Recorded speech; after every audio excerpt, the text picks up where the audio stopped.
Hello everyone, welcome back to my channel. मैं हूं पूजा सेतिया। हम चैप्टर कर रहे हैं फाइनल अकाउंट वाला, विदाउट एडजस्टमेंट वाला। इसमें जो हम आज टॉपिक करेंगे, बैलेंस शीट बनानी बताएंगे कि कैसे बैलेंस शीट बनाई जाती है। मैं क्वेश्चन रीड कर रही हूँ, स्क्रीन पर देखिए। From the following particulars prepare balance sheet as a 31 March 2025। देखो आपको चीजें दी है, जैसे डेबिट भी बैलेंस ऊपर दिया और क्रेडिट भी। जहाँ पर डेबिट है, डेबिट का मतलब होता है एसेट साइड, मतलब जो आइटम आपको डेबिट साइड दी है और आपको ये पता होना चाहिए कि बैलेंस एसेट है या फिर नहीं है। तो डेबिट साइड में जो होगी वो आपकी एसेट साइड में जाएगी, और जिसका बैलेंस क्रेडिट साइड में गिवन होगा वो आपकी लाइबिलिटी साइड में जाएगी। आपको गिवन जो है capital, drawings, debtors, cash in hand, plant, furniture, general reserve and closing stock.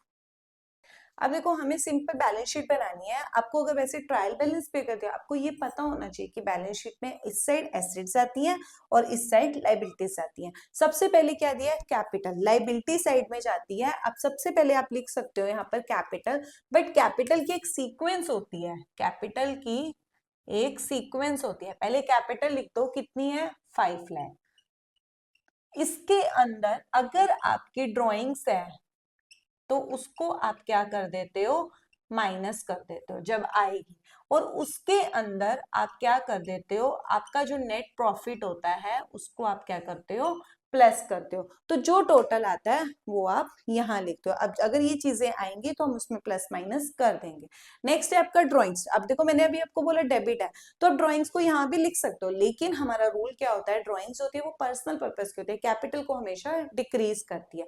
तो 44,000 को आप इसमें क्या कर दोगे, माइनस कर दोगे।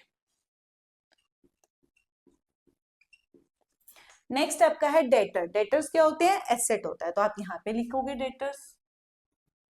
अब यहाँ पे ना इन्होंने हमें ये नहीं बोला था कि आपको किसी ऑर्डर में बनानी है।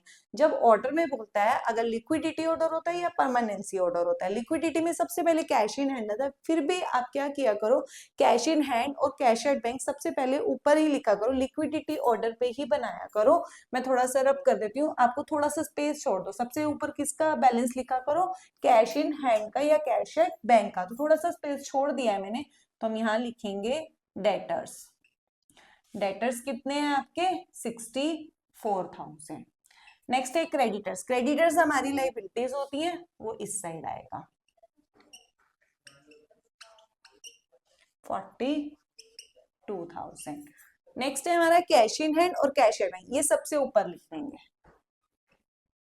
कैश इन हैंड और cash at bank. Cash in hand है 3600 और कैश एट बैंक है आपका 72,000। प्लांट हमारी एसेट होती है, इस साइड आएगा। फर्नीचर हमारी एसेट होती है, इसी साइड आएगा, एसेट है क्योंकि। नेट प्रॉफिट हमारा 16,000 यहाँ पे प्लस हो जाएगा।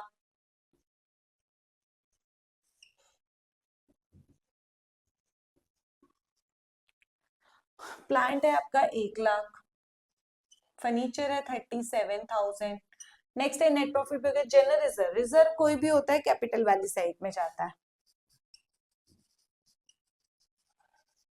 Generals reserve 10,000। क्लोजिंग स्टॉक इस साइड जाता है, 2,48,000। तो बस लास्ट में आपका दोनों साइड्स का टोटल क्या होना चाहिए, सेम आना चाहिए। अगर आपका दोनों साइड्स का टोटल सेम आता है तो दिस मीन्स आपकी बैलेंस शीट एकदम एक्यूरेट बनी है। अगर दोनों साइड का टोटल सेम नहीं आता तो इसका मतलब आपने कोई ना कोई आइटम गलत जगह पे डाली है। आपका टोटल आ रहा है 5,24,600। आप टोटल करो, 5,24,600। दोनों सेट्स का टोटल आप करके देखोगे, खुद बताओगे कि आपका भी एक्यूरेट आया या फिर नहीं आया।